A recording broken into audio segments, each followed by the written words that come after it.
جبریل اترے، عرض کی یا رسول اللہ آپ کو عمر کے اسلام پہ خوشی ہو رہی ہے؟ فرمایا ہاں ہو رہی ہے۔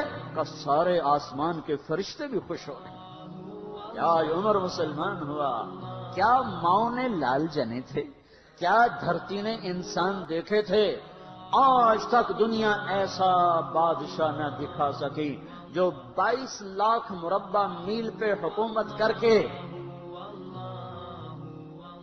مسجد میں جھاڑو دے رہا ہو، جو 22 لاکھ مربع میل پر حکومت کر کے پانی کی مشق کندھے پہ اٹھا کے بیوہ عورتوں کے گھر میں گھڑوں میں پانی بھرنے جا رہا ہو۔ امیر المومنین کہاں جا رہے ہو؟ فلاں اماں کے گھڑے میں پانی بھرنے جا رہا ہوں، فلاں کے گھر میں پانی بھرنے جا رہا ہوں۔ 22 لاکھ مربع میل پہ حکومت کر کے دھرتی نے ایسا بادشاہ نہیں دیکھا جو اونٹ چراتا پھر رہا ہو۔ اور جو بیت المال کا اونٹ گم ہوا، چولے کو باندھا اور دوڑ لگائی، آگے احنف بن قیس ملے، ارے کہاں جا رہے ہو امیر المومنین؟ کہ تو بھی آ جا، بیت المال کا اونٹ گم ہو گیا ہے، مل کے تلاش کریں۔ پتہ نہیں کتنے مسلمانوں کا اس میں حصہ ہے۔ دھرتی ایسا بادشاہ نہ دکھا سکے گی، نہ دکھا سکے گی، کوئی ایسا آیا ہی نہیں ہے کہ جو اتنی بڑی سلطنت کا مالک ہو اور کیکر کے درخت کے نیچے بغیر پہروں کے سو رہا ہو۔ یہ ہمارے چھوٹے چھوٹے حکمران، ووٹوں کے ذریعے سے کرسیوں پر بیٹھنے والے، ان بے وقوفوں کے آگے بھی پہرے، پیچھے بھی پہرے، دائیں بھی پہرے، بائیں بھی پہرے، اوپر بھی پہرے، ان کی گاڑیاں بھی بلٹ پروف، یہ پھر بھی ڈرتے ڈرتے جا رہے کہ انہوں نے ظلم کیا، یہ اپنی ذات میں خوف زدہ ہو گئے۔ عمر نے اپنے نام کے ساتھ فاروق کا لقب آپ نے کہا عمر فرق بین الحق والباطل، عمر وہ عمر ہے جس نے حق اور باطل میں فرق کر کے دکھا دیا، اس لیے یہ فاروق ہے، اس نے حق اور باطل میں فرق کر کے دکھایا، یہ فاروق ہے۔ حسن بصری فرمایا کرتے تھے اپنی محفلوں کو عمر کے ذکر سے سجاؤ۔ حضرت عائشہ فرمایا کرتی تھیں عمر کے تذکرے کیا کرو کہ جب عمر کا تذکرہ ہوتا ہے تو عدل کا تذکرہ ہوتا ہے، جب عدل کا تذکرہ ہوتا ہے تو اللہ کا تذکرہ ہوتا ہے۔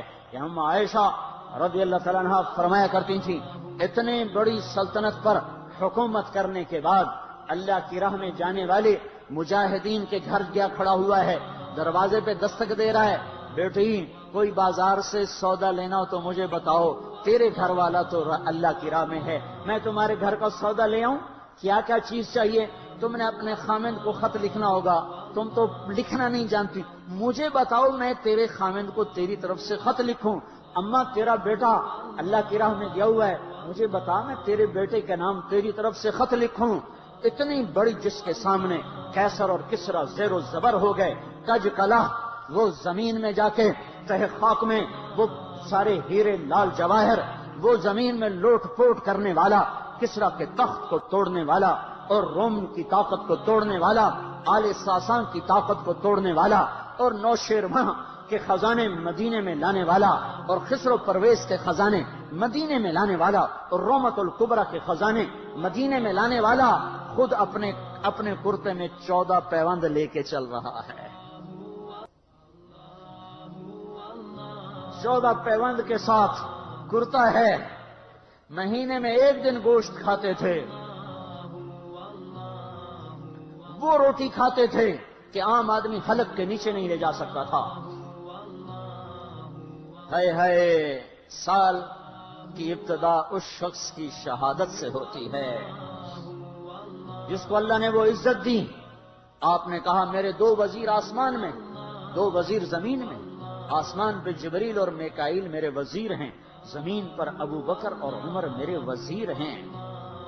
آپ فرمایا کرتے تھے ابو بکر عمر اگر کسی بات پہ جمع ہو جائیں تو میں ان کے مشورے کے خلاف کبھی نہ کروں گا۔ ابو بکر تیری مثال ابراہیم کی ہے، عمر تیری مثال نوح علیہ السلام کی ہے، ابو بکر تیری مثال عیسیٰ علیہ السلام کی ہے، عمر تیری مثال موسیٰ علیہ السلام کی ہے۔ آپ مسجد میں آئے، آپ کے دائیں طرف ابو بکر تھے، بائیں طرف عمر تھے، آپ اندر آئے اور کہا دیکھو اسی طرح قیامت کے دن ہم اٹھیں گے کہ میرے دائیں طرف ابو بکر ہوگا، میرے بائیں طرف عمر ہوگا، اور ہم ہاتھوں میں ہاتھ دیے ہوئے اٹھائے جائیں گے۔ اور ایک حدیث میں آتا ہے اور میرے قدموں سے بلال کو اٹھایا جائے گا، جو نکلتے ہی اذان دے گا۔ جس کے اسلام لانے نے اسلام کو اونچا کیا، جس کے اسلام لانے نے باطل کو پست کیا، جن راہوں سے عمر گزر جائے شیطان وہ راہیں چھوڑ دیتا تھا۔ عرفات کا میدان تھا، 1.25 لاکھ مقدس ہستیاں سامنے ہیں۔ میرے نبی نے فرمایا اس وقت میرا اللہ میرے سب صحابہ پہ فخر کر رہا ہے، اور عمر بن خطاب پہ خاص طور پہ فخر کر رہا ہے، خاص طور پہ فخر ہو رہا ہے۔ عمر بن خطاب پہ خاص طور پہ فخر ہو رہا ہے۔ میرے بعد کوئی نبی ہوتا عمر ہوتا۔ عمر، میں نے رات جنت میں محل دیکھا، ایک اینٹ موتی کی، ایک یاقوت کی، ایک زمرد کی۔ میں نے پوچھا یہ کس کا ہے؟ کہا گیا ایک قریشی کا ہے۔ میں کہا میں قریشی ہوں، اتنا خوبصورت محل ہے، میرا ہی ہوگا۔ جب جانے لگا تو فرشتے نے کہا یہ آپ کے غلام عمر بن خطاب کا ہے۔ وہ کیا مبارک لوگ ہیں کہ جنہیں نبی کے گھر میں قبر نصیب ہو، ایک طرف ایک ساتھی، ایک طرف دوسرا ساتھی، جن کو نبی کے 2 پہلوؤں میں جگہ ملی ہو۔ وہ کیسی عظیم ہستیاں، اتنی بڑی سلطنت کا مالک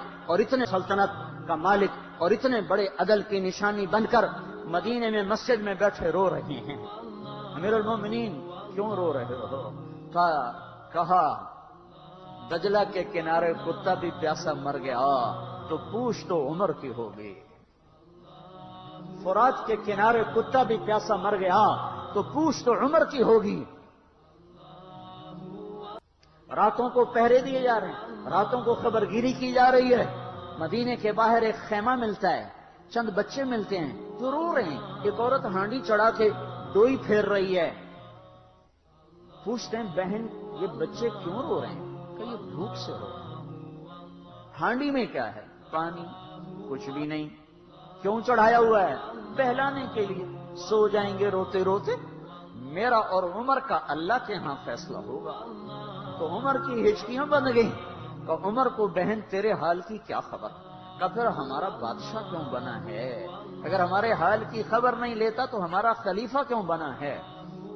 پر لگ گئے، بیت المال سے سامان نکالا، بوری بھری، سر پہ اٹھائی، کمر پہ اٹھائی۔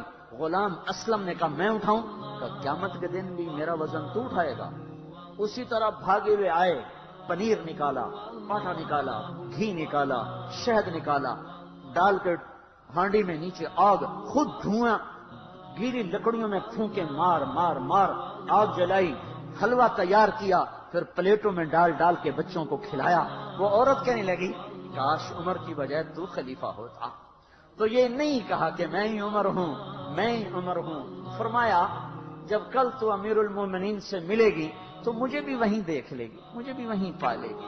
پھر وہاں بیٹھ کے دیکھتے رہے، اٹھ کے چل دیے۔ بچے ہنسنے لگے، کھیلنے لگے، تو اپنے غلام سے فرمایا میں نے انہیں روتا دیکھا تھا، میرا جی چاہا میں انہیں ہنستا بھی دیکھوں۔ 22 لاکھ مربع میل پہ اسلام پھیلا کر حکومت اس سے بھی بڑے علاقے میں لوگوں نے کی۔ چنگیز نے اس سے زیادہ فتوحات کی، محمود غزنوی نے اس سے زیادہ کی، سکندر تیمور نے اس سے زیادہ کی۔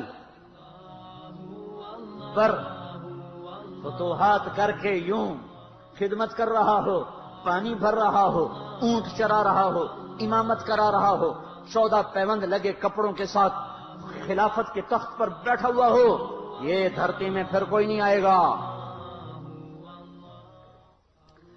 ہے نماز میں خنجر لگا، نماز پڑھاتے ہوئے 27 ذوالحج، 27، 28، 29 یکم کو انتقال ہوا۔ یکم محرم موت کے آثار گہرے نظر آئے۔